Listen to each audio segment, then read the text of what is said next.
Hey everyone, this is Alex Orchiez, and today I'll be giving you a few tips so you can get more out of your drone.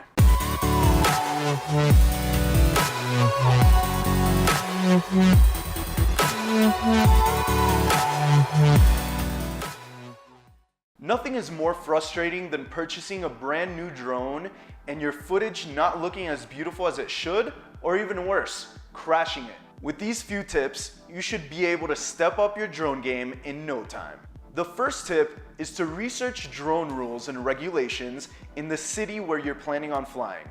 This will inform you of all local laws before you go and get yourself in trouble, especially when you're traveling.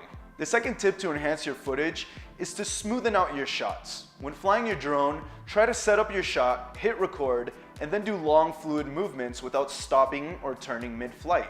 These types of shots end up looking more cinematic and professional. The third tip is to edit your footage effectively. Start your cut when the drone is already moving, not when the drone is hovering. If the final footage in your edit begins with a still drone, which then begins dollying in, it will look incredibly unnatural. Remember, long fluid movements. The fourth tip is to set up your drone to shoot in a flat or log color profile. This gives you the best footage to work with when you go to color grade. Color can make or break your final product. Don't limit yourself to basic color correction.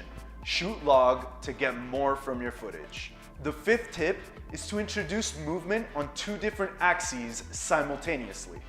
If you're filming a building, try moving towards it as you tilt the camera down. If you're revealing a lake, approach it as you tilt the camera up. It's a bit difficult at first, but once you get the hang of it, your footage will look incredible. Tip 6 is to get more batteries.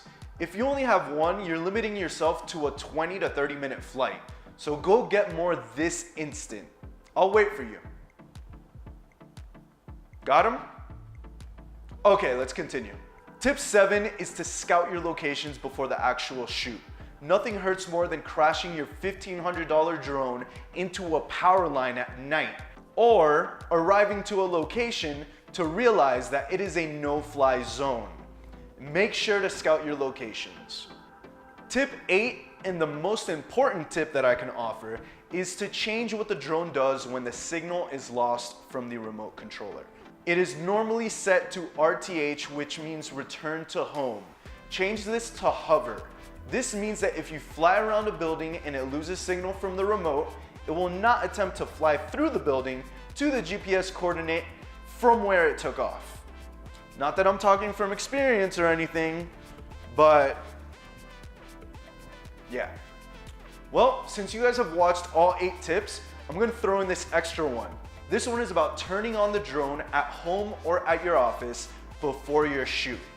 You have to check if there's any firmware updates or errors. It's really not fun to be ready to fly and then notice that you have to download an 800 megabyte update through your cell phone signal. It's horrible. I hope these tips help you out on your future drone flights and edits. If you like this video, please hit that like button and subscribe for more filmmaking tutorials, gear reviews, and vlogs. Thanks for watching.